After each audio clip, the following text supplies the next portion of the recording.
क्या लिखा? Modelling means unequal distribution of colour. Next लिखो, this defect is due to following reason. This defect is due to following reason.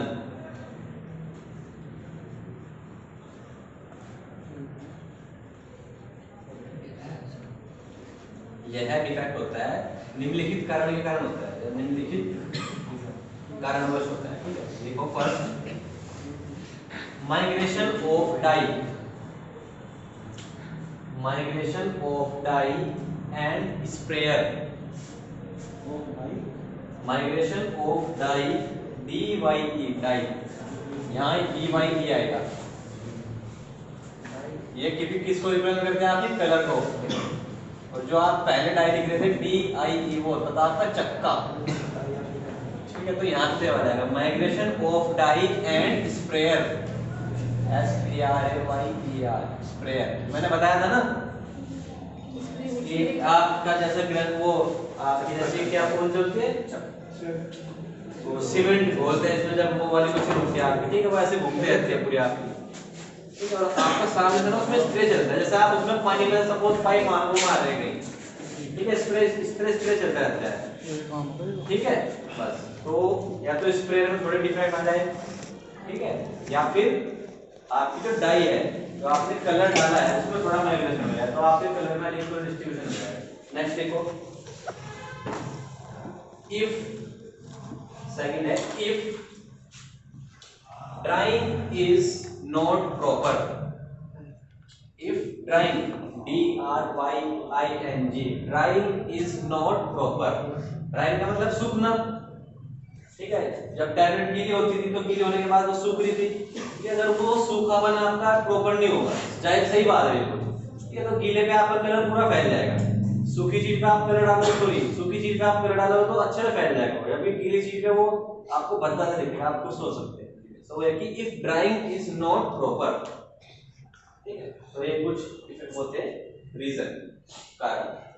Next लिखिए, next effect है आपका wait variation, शायद हमने लिखा भी था ये sir, weight variation, fourth third जो भी होगा, WEIGHT, वेट वेरिएशन, टैबलेट के वेट में वेरिएशन आ सकता है। मैं जैसे आपको बता भी रहा था, जब इंडस्ट्री में जाते हैं, ठीक है, तो आपका प्रोडक्ट तो पूरा बन जाता है, हमें लगता है कि वो सही है, पर उसमें खामियां होती हैं, वो खामियां हमें चेक करनी होती है। तो उसमें एक खामी क्या है कि वेट वेरिएशन, हमें ये देखना होता है कि हर एक टैबलेट का वेट एक समान है या नहीं है। क्यों? अगर हर एक टैबलेट का वेट असमान होगा तो जाहिर सी बात है उसमें कुछ ना कुछ कमी रह गई है। ठीक है, जैसे आप लिक्विड में आपको कहा गया है कि आपको ये ढक्कन पीना होता है, तो आपको उतना ही ढक्कन पीना होता है, उससे कम नहीं पीते आप, ना उससे ज्यादा पीते, या एक ढक्कन दो ढक्कन इस तरह पीते हैं। तो टैबलेट में भी वेट आपका समान होना चाहिए। अगर उसमें वेट आपका असमान है तो यानी कि उसमें कुछ ना कुछ कंटेंट आपका मिस हो गया है। देखो वेट वेरिएशन में, during the compression of granule, during the compression, COMPRESSION, during the compression of granules,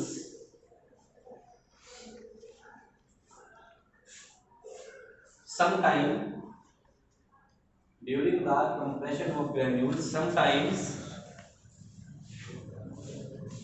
weight variation occur, sometimes weight variation occur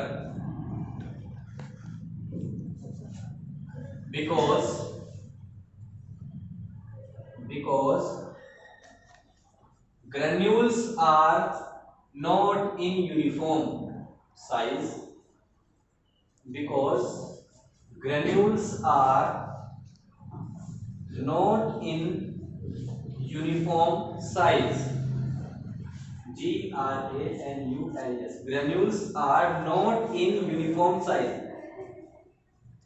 ठीक है, जब आप टैबलेट के हम कंप्रेशन करते हैं, ठीक है, तो कभी कभी क्या होता है, कुछ टाइम आपका वेट वेरिएशन आ सकता है। क्यों? बिकॉज का मतलब क्यों क्योंकि आपके जो ग्रेन्यूल्स होंगे वो आपके असमान साइज के, असमान वेट के हो जाएंगे। जैसे अगर मैं आपको कहूँगा आप चीनी सब खाते हैं, ठीक है, तो आप देखते हो कि चीनी कोई दाना पतला है, कोई दाना थोड़ा बड़ा हो जाता है ना। तो उसी तरह आपका जो ग्रेन्यूल्स फॉर्मेशन होती है उसमें कभी कभी क्या होता है कि वो कभी कभी हमारे असमान हो जाते हैं। तो जब वो असमान होंगे तो वो फाइनल प्रोसेस से भी आप इफेक्ट डालेंगे, तो आपकी टैबलेट भी उसमें वेट वेरिएशन जरूर होगा। तो वो लिखा हमने, because granules are not in proper या यूनिफॉर्म साइज। ठीक है, नेक्स्ट लिखिए हार्डनेस। Hardness, HARDNES, hardness.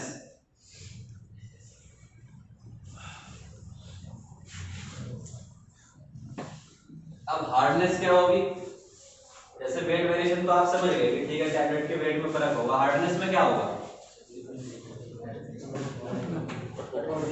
हाँ, टैबलेट आपकी प्रॉपर तरह से कठोर नहीं होगी। ठीक है, हार्ड का मतलब कठोर।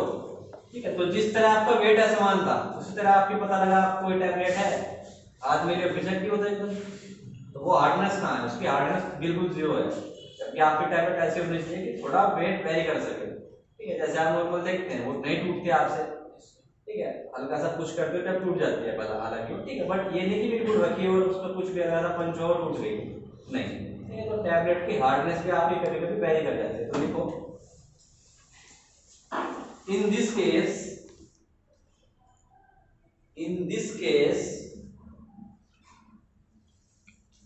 the weight, sorry, in this case the tablet do not have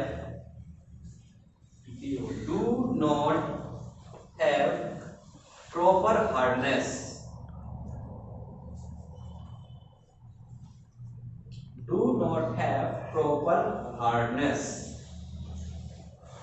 because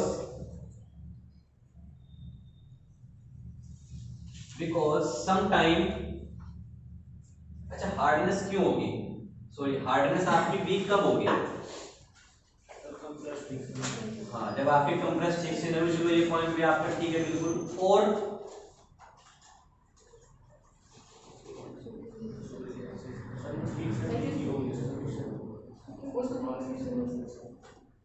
चलो ठीक है, अभी आप कह सकते हैं बोल आप ठीक है, बट एक तरह से अगर मैं कहूँ, ठीक है, जैसे वो गट्ठे वाली थी, लकड़ी के एक टुकड़े आराम से टूट जाती है, ठीक है, दो लकड़ी हो गई वो थोड़ा टाइम लेगी, तो बाइंडिंग इट मींस, ठीक है, अगर आपकी बाइंडिंग भी ठीक से नहीं होगी तो और जायज सी बात है भाई, दो समान है, ठीक है, ये स्पेस, अगर ये स्पेस में भर दूं तो ये चीज मजबूत हो जाएगी। यस सर, ठीक है, समझ रहे हो ना?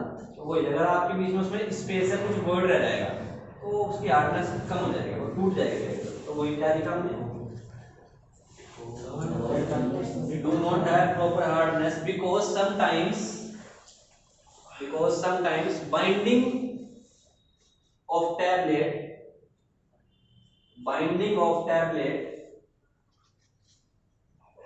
not in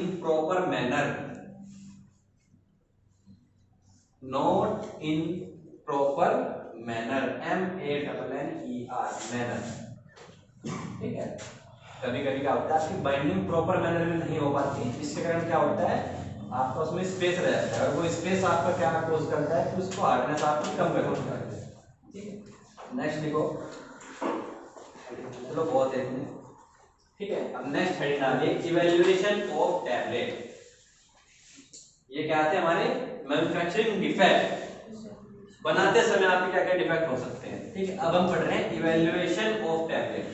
बन गई, बनने के बाद हमारा क्या उसमें होगा, हम उसको कैसे इवैल्यूएशन करेंगे कि आपकी टैबलेट बनी है जो बिल्कुल सही है या नहीं है। तो लिखो इसमें evaluation of tablet,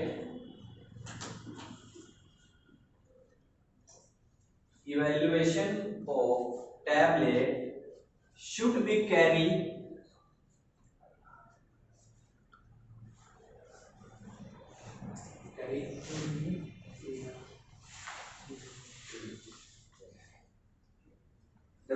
evaluation of tablet should be done, DONE, should be done by following test. Evaluation of tablet should be done by following test. निम्नलिखित टेस्ट से आप अपना इवैल्यूएशन ऑफ टैबलेट करते हो। कौन कौन से टेस्ट है वो लिखो। फर्स्ट लिखिए shape of tablet. Shape of tablet, देखो इवैल्यूएशन का मतलब होता है सीधा सीधा वर्ड है जांच पड़ताल करना। इवैल्यूएशन का मतलब क्या है आपका जांच पड़ताल करना, ठीक है। हम उस टाइम क्या करते हैं मैन्युफैक्चरिंग डिफेक्ट कि बनाते समय कौन कौन से डिफेक्ट हो सकते हैं। अगर आपको वो डिफेक्ट पता होंगे तो तभी तो आप उनको कंट्रोल करोगे। समझ रहे हो ना क्या मतलब है दोनों में, इवैल्यूएशन और मैन्युफैक्चरिंग में अलग अलग डिफरेंस है। वो पढ़ रहे हैं मैन्युफैक्चरिंग डिफेक्ट इन टैबलेट कि बनते समय उसमें क्या क्या डिफेक्ट हो सकते हैं, तो आपको पता लग गया कि उसमें कभी कभी बाइंडिंग कम हो सकती है, उसका कंप्रेशन ऐसा हो सकता है, हार्डनेस हो सकती है उसकी, ठीक है, मोल्डिंग हो सकती है उसमें, तो आप उन चीजों को पहले ध्यान में रख के चलोगे। बट अब आपकी टैबलेट बन गई तो आप फिर जांच पड़ताल करोगे कि टैबलेट मेरी अब क्या है। तो इसमें जैसे पहला लिखा आपने कि क्या शेप ऑफ टैबलेट, तो सपोज टैबलेट बन के आई थी मेरी, बन के टैबलेट आई तो आप इसको देख कर दोगे अच्छा राउंड शेप के, सर्कुलर शेप के और टैबलेट ठीक, समझ रहे हो। तो इस तरह तो पहला लिखा हमने क्या शेप ऑफ टैबलेट। सेकंड लिखो appearance, A double P E A R A N C E, appearance.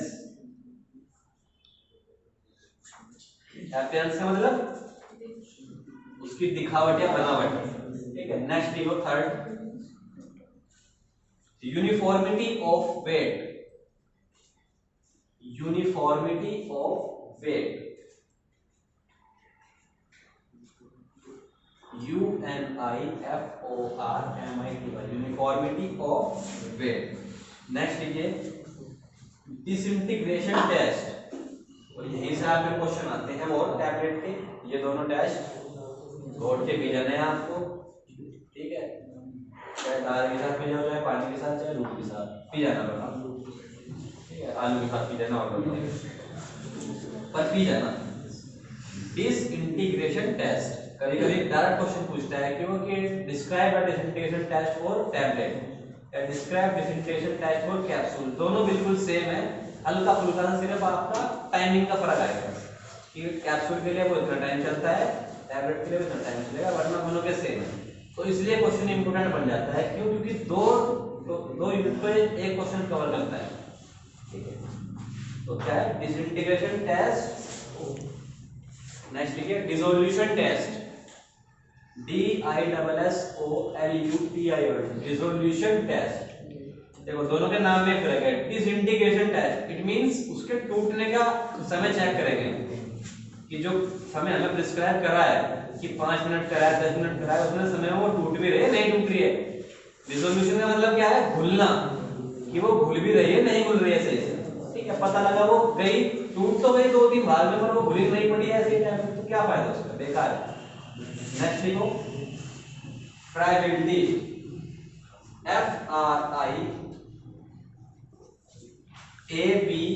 FRIABLITY, friability test. Friability क्या होता है कि टैबलेट आपको एक जगह से दूसरे स्थान पर लेके भी जानी होगी। बनाने इंडस्ट्री में तो आपकी टैबलेट बन गई, अब वो मार्केट में भी आएगी, वो दूसरे देश में भी जाएगी, ठीक है। तो वो टैबलेट आपकी वो चीज सहन कर सकती है नहीं, ठीक है, उसको उस टेस्ट वो हम किससे करते हैं फ्राइबिलिटी टेस्ट से करते हैं। अभी सब पढ़ेंगे कैसे कैसे करते हैं, ठीक है। तो पहला लिख दो shape of tablet, shape of tablet.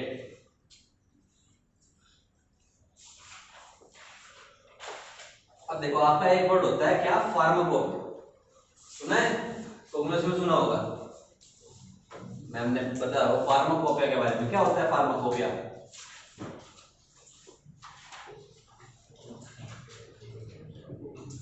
Anybody have heard about pharmacopoeia?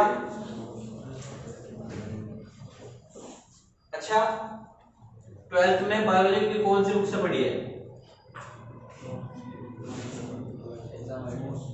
Exam idea, NCERT, सीधी सीधी बात है। मैथ जिसने पढ़ी होगी एनसीईआरटी, दिनेश जिससे ही पढ़ी होगी, तो क्यों पढ़ी है उन बुक से?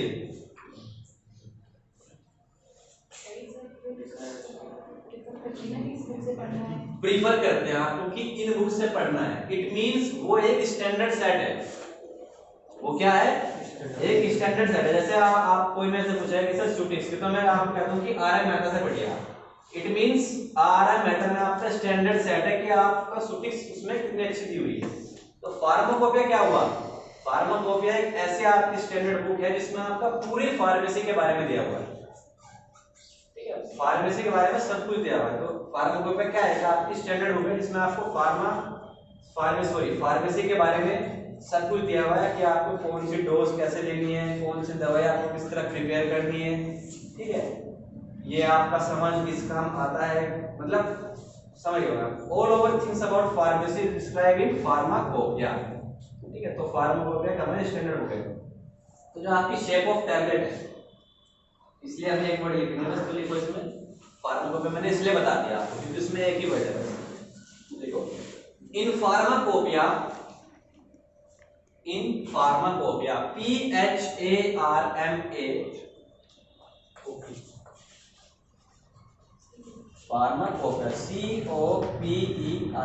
फार्माकोपिया। आपका शायद कोग्नोसी में पहला टॉपिक फार्माकोपिया ही है।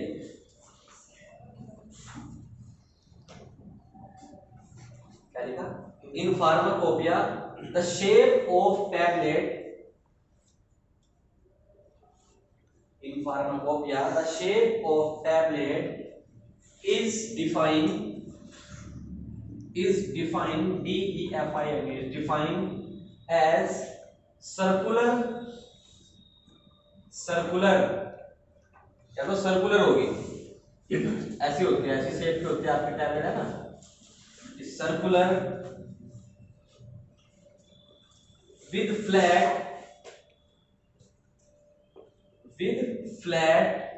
Face, FACE, flat face. Flat face का मतलब चपटा। तो आपकी टैबलेट कैसी है, क्या कह रहा है वो कि फार्माकोपिया ने हमें क्या कहा है भाई? एनसीईआरटी की डेफिनेशन पढ़ते थे आप, समझ रहे हैं ना जो मैंने एग्जांपल दिया। तो ऐसे हमें फार्माकोपिया ने क्या कहा है कि उसके अनुसार टैबलेट हमारी क्या है जिसका चपटा सतह है और तो आपकी टैबलेट देखो इस तरह की होती है, बिल्कुल ऐसे होते हैं टैबलेट, मतलब नीचे से आपके ब्लड होते हैं, ऊपर थोड़े सर्कुलर। तो वो ही मीन है sir. In pharmacopoeia shape of tablet is defined as circular with flat face. Next देखो, नेक्स्ट क्या था? Appearance, appearance, APPEARNC, appearance. लिखो इसमें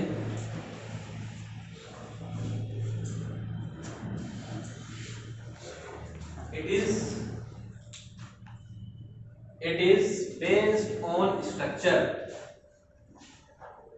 it is based on structure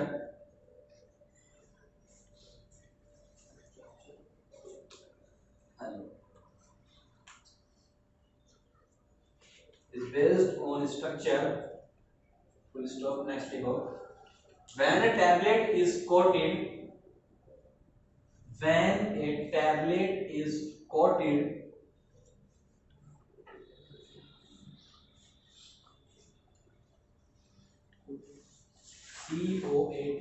coated का मतलब कोट चढ़ाना उस पे। मैंने क्या लिखा? coated और uncoated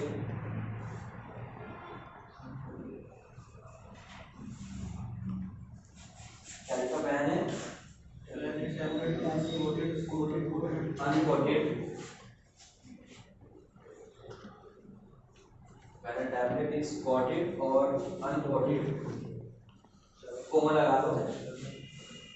its section is broke, its section, SECTION, its section is broke या broken, BROKEN, broken,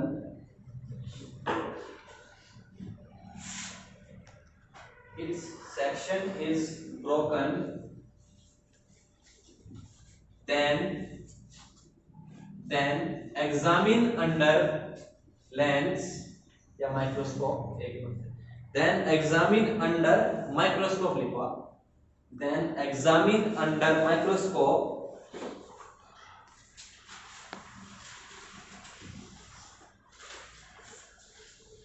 there is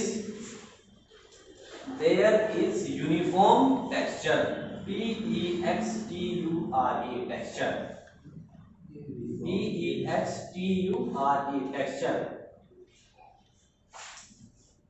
समझे क्या कहना चाह रहा है? समझा कोई? ठीक है, जैसे सपोज ये मेरी कोटेड टैबलेट थी, मेरी अनकोटेड टैबलेट है, समझने के लिए, ठीक है, ये लाल रंग की है, सफेद रंग की, मानना है नहीं, ठीक है, सपोज तो ये लाल कलर के, समझाने के, ठीक है, कोई सी भी तोड़ दिया मैंने, ठीक है, तो ये लाल तो पूरी अंदर से लाल ही होगी, तो तोड़ा इट मींस क्या लिखा हमने, ब्रोकन सेक्शन, जो हमने लिखा था, तोड़ दिया और उसमें माइक्रोस्कोप में रख के देखा इसको, ठीक है, तो अगर इसके सारे टेक्सचर ही लाल हैं तो यानी कि ठीक है, इसकी अपीयरेंस अच्छी है, ठीक है, पता लगा ऊपर से कुछ दाने इसके फिर व्हाइट रह गए, तो वो अपीयरेंस की मींस गलत चीज है, तो अपीयरेंस ये होगा कि बेस्ड ऑन स्ट्रक्चर और टेक्सचर। नेक्स्ट लिखिए, नेक्स्ट क्या था, यूनिफॉर्मिटी ऑफ वेट,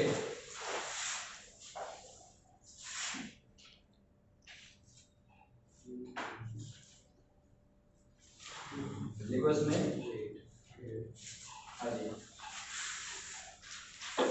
लिखो इसमें, every individual tablet, individual मतलब अलग अलग या single tablet, every individual tablet in a batch, B-A-T-C-H, batch, should be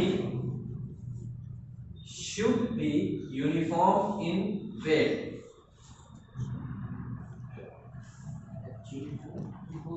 should be uniform in weight,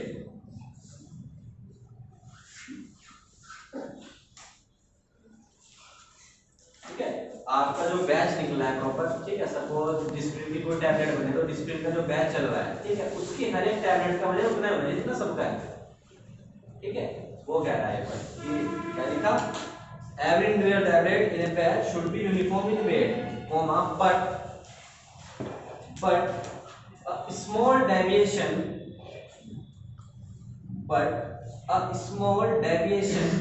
D-E-V-I-A-T-I-O-N, deviation या variation, but a small deviation is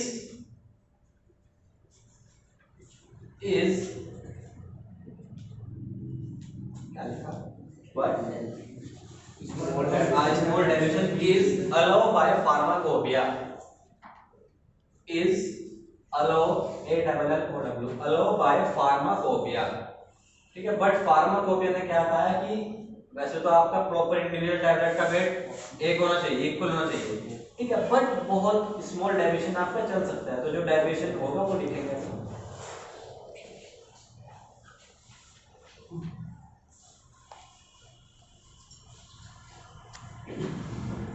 देखो इसमें एक छोटी सी टेबल बना दो, टेबल का क्या ऐसे लिख देना, इधर तो लिख दो आप एवरेज वेट, ऐसे इधर तो लिख दो आप एवरेज वेट,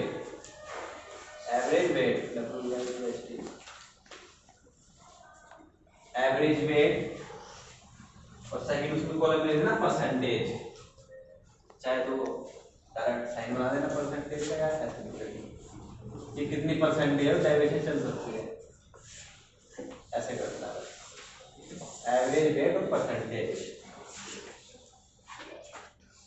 अगर मतलब इट मींस अगर आपके टैबलेट का वेट इतना है तो इतने परसेंट का डेविएशन चल सकता है, कौन कह रहा है, फार्माकोपिया कह रहा है, हम नहीं कह रहे, आप नहीं कह रहे, मैं नहीं कह रहा, फार्माकोपिया कह रहा है, ठीक है, तो फार्माकोपिया है तो वो स्टैंडर्ड है, तो एवरेज वेट परसेंटेज लिखो, इसमें एवरेज वेट में 80 mg और लेस,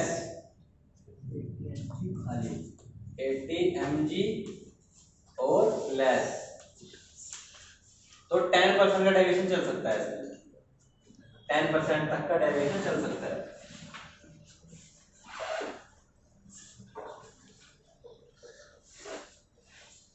इसी तरह सेकंड लिखिए, मोर देन 80 mg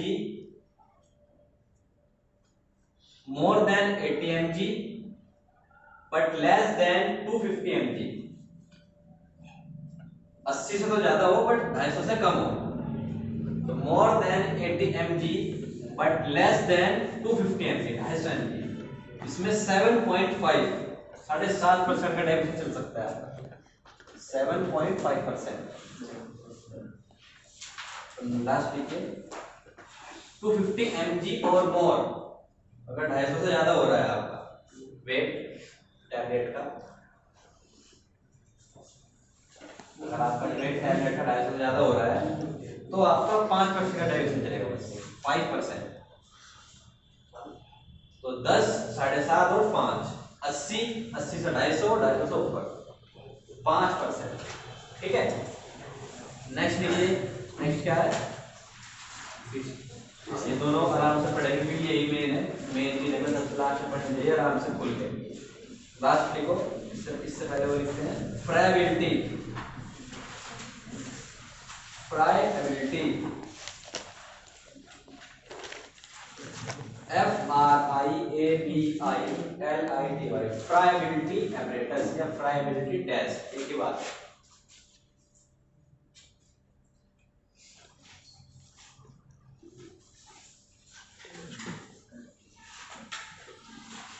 जैसे दूध का परीक्षण करते हैं जब, तो वो घुमाते हैं, कुछ डाल के देखा है ऐसा मैंने ना, दूध डाल दो घुमाते हैं उसको, सब्जी घूम गया बोलते हैं। तो इसी तरह कुछ आपकी फ्रायबिलिटी टेस्ट एपरेटस होता है इसका टैबलेट का, इस तरह होता है। अभी नीचे तो इसके इस तरह मोटर मोटर लगा रहता है पूरा, ठीक है, यहाँ इसका एक होल, उसमें एक चक्का बना रहता है, ठीक है। इसमें क्या करते हैं, ये ओपन होता है, 1 वोल्ट यहाँ होता है, 1 वोल्ट यहाँ होता है, मतलब ये खुल जाता है। तो जो ये वाला स्पेस होता है इसमें हम अपनी टैबलेट रख देते हैं। अब ये नहीं कि पूरा भर दे, ऐसा नहीं, ये आता है होता है, आता यहाँ से कटा, आता यहाँ से कटा, ठीक है। आपने 4 से 5 टैबलेट इसमें डाल दी, भाई हमें टेस्ट ही तो करना है मेन, ठीक है। तो हमने इसमें 4 से 5 टैबलेट डाल देते हैं, यहाँ इसमें रेगुलेटर वगैरह सब लगे होते हैं, ठीक है। स्पीड के जो इसकी स्पीड दिखाते हैं, कितनी स्पीड पे चल रहा है, RPM, ठीक है, रिवॉल्यूशन पर मिनट या रिवॉल्यूशन पर मिनट, कितनी 1 मिनट में कितने बार घूम रहा है फटाफट। तो इसको आपको इतना हाई जितना लो करना होता है उस हिसाब से आप देख लेते हैं। हम इसमें अपनी टैबलेट फिल कर दी या कैसे घूमेगा पूरी देर देर, ठीक है। जितना आपको स्लो लेस करना है, ठीक है, आप घुमा दो। तो इससे हमारा डिस्टेंस चेक हो जाएगा कि आपकी टैबलेट कितनी स्पीड आपकी झेल सकती है, ठीक है। तो इसको बोलते हैं क्या, फ्रायबिलिटी टेस्ट एपरेटस। तो लिखो इसमें, लिखो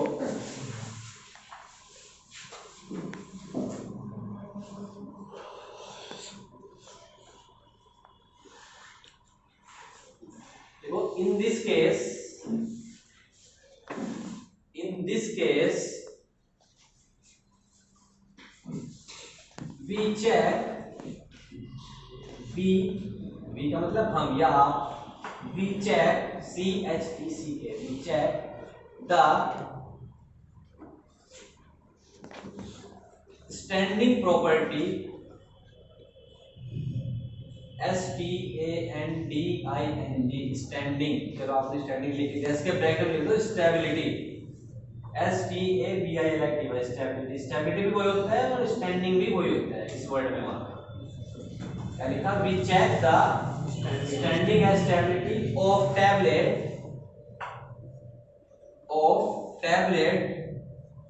ड्यूरिंग कब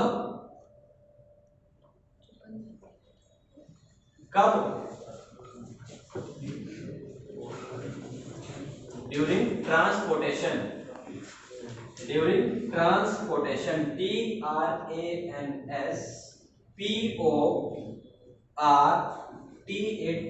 ट्रांसपोर्टेशन, ठीक है। ट्रांसपोर्ट में भाई गाड़ी वगैरह जब ले जाओगे तो उस टाइम उसकी स्टेबिलिटी चेक करते हैं, तो वो लिखा ड्यूरिंग ट्रांसपोर्टेशन, फुल स्टॉप, ठीक है। For this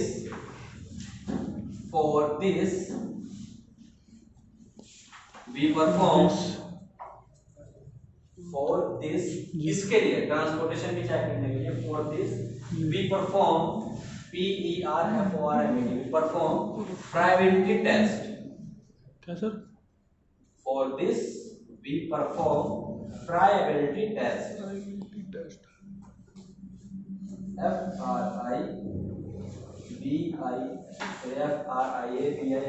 friability test, ठीक है। and the instrument used and the instrument used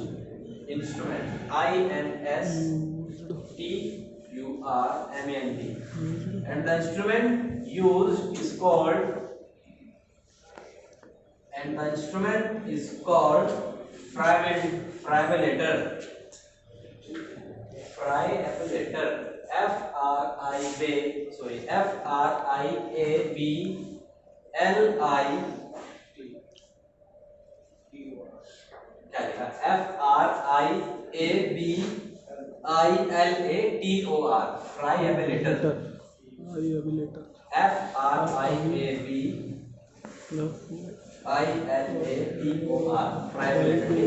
इसको क्या बोलते हैं? friabilator.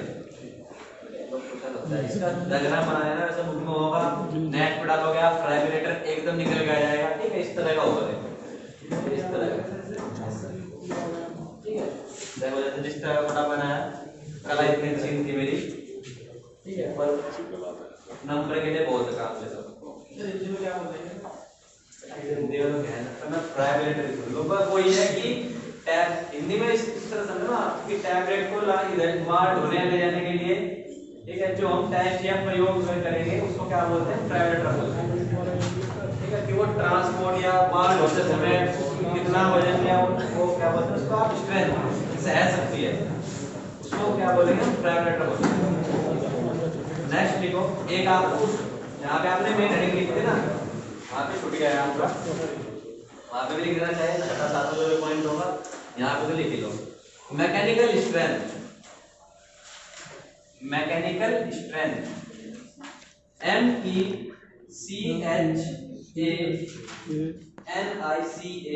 मैकेनिकल स्ट्रेंथ,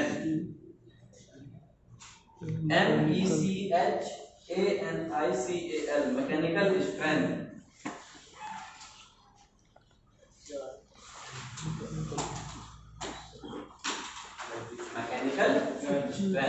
ठीक है। कभी कभी क्या होता है, जैसे सपोज टैबलेट के 4-5 कार्टेज आपके जा रहे हैं, सपोज इस कार्टेज में मेरे टैबलेट अंदर, ठीक है। अब बेचारा एक कार्टेज को लेकर कोई जाएगा नहीं, इसके ऊपर वो हो सकता है कुछ और सामान रख दे, तो ये मतलब टैबलेट कितना लोड आपका सह सकती है, उसको बोलते हैं मैकेनिकल स्ट्रेंथ, ठीक है। जैसे इसके ऊपर मैंने ये रख दिया, भाई ये 2 चीज लेके जा रही है, तो पता लगा ये रखते टैबलेट टूट गया आपके अंदर, तो हमें ये चीज चेक करनी है कि वो कितना मैकेनिकल स्ट्रेंथ सह सकती है। वो भी हम चेक करते हैं, किससे 2 इंस्ट्रूमेंट होते हैं हमारे, मोनसेंटोमीटर या पीफाइजर टेस्ट। आपने उसमें जरूर पढ़ा होगा फिजिक्स में, अगर किसी ने अच्छे से लैब दी होगी तो फिजिक्स में आपको जरूर होगा। वो कुछ आप उसमें ऐसे नोक होती है, उसमें आके फंसा देते थे, फिर पीछे से घुमाते थे, याद करो, वर्नियर कैलिपर टाइप, राइट, ठीक है। वर्नियर कैलिपर टाइप होता था आपका, उसमें आप इस तरह का होता था, आगे फंसाते थे, उसमें भी तो ये चेक करते थे हम, strength, that's called strength check करते थे उसमें, ठीक है। तो करेंगे नेक्स्ट लेक्चर में, ठीक है।